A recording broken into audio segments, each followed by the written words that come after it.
The SS Odysseus vanished in 2225 during a deep space mining expedition beyond the Kuiper Belt. Its last transmission, a garbled, static-laced distress call, had been dismissed as an anomaly, and the ship itself was deemed lost. It wasn't until 2425, exactly 200 years later, that the beacon from the Odysseus flickered back to life. The salvage vessel Reclaimer 7, a rusting, no-frills deep space recovery ship, received the signal while patrolling the outskirts of Sector Theta 9. The crew, a mix of ex-military, ex-cons, and fringe engineers, were no strangers to derelict wrecks and ghost signals. But something about the Odysseus chilled even the most hardened among them. Coordinates confirmed. "That's the real ship," muttered Commander Ashlyn Varel, her gray eyes fixed on the flickering blip on the navigation screen. She turned to her crew. "She's coming in cold. No signs of life. We'll dock, sweep, and extract the data cores." They prepped in silence. Salvaging a vessel that had been drifting for 2 centuries could mean a substantial payout. But it also meant braving the unknown. The boarding crew consisted of 5 members: Ashlyn, Lieutenant Harlan Drek, the ship's muscle; Mika Saro, a data tech; Pavel Wren, the engineer; and Dr. Juno Miles, an exobiologist brought on board for her knowledge of unknown biological agents. When the Reclaimer docked, the airlock creaked open with a reluctant hiss. A stale gust of air, faintly metallic and sour, wafted through the entry tunnel. Flashlights pierced the darkness as the team entered the dim corridors of the Odysseus. The ship was a time capsule. Rusted terminals blinked weakly, flickering with age and decay. Personal belongings floated in the zero-gravity gloom. A children's plush toy bobbed past Mika's shoulder, its fabric mottled with age and unrecognizable stains. The walls were stained with black and green mold-like growths, pulsing faintly as if breathing. "Jesus," Pavel whispered, brushing away what looked like calcified tendrils growing from a console. "What is this stuff?" "Fungal, but alien," murmured Dr. Miles, scraping a sample into a containment tube. "I've never seen anything like it. It's thriving in a vacuum." "That's impossible."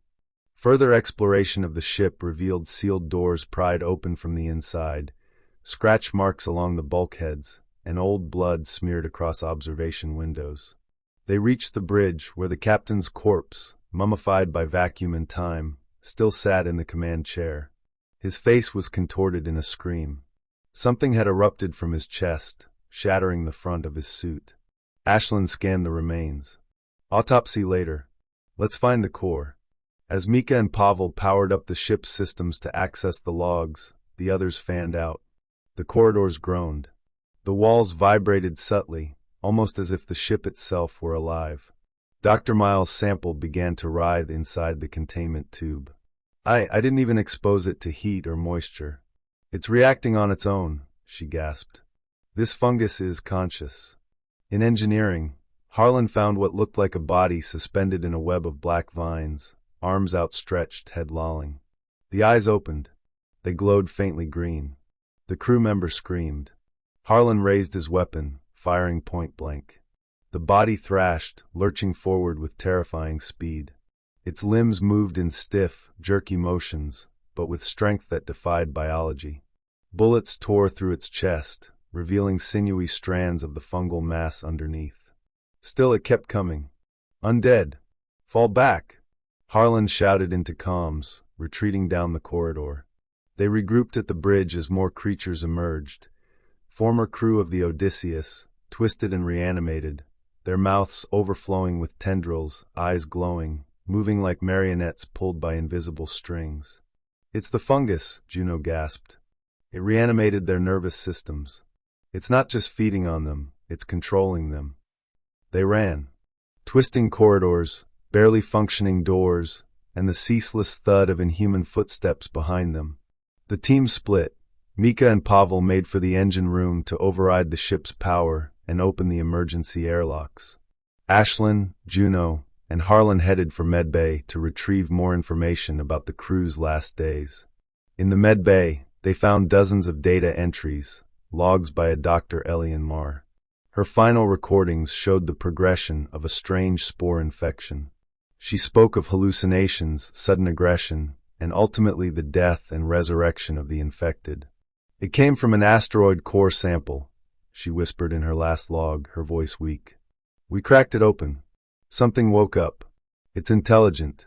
It learns. It hides." Ashlyn clenched her fists. "We need to burn this place."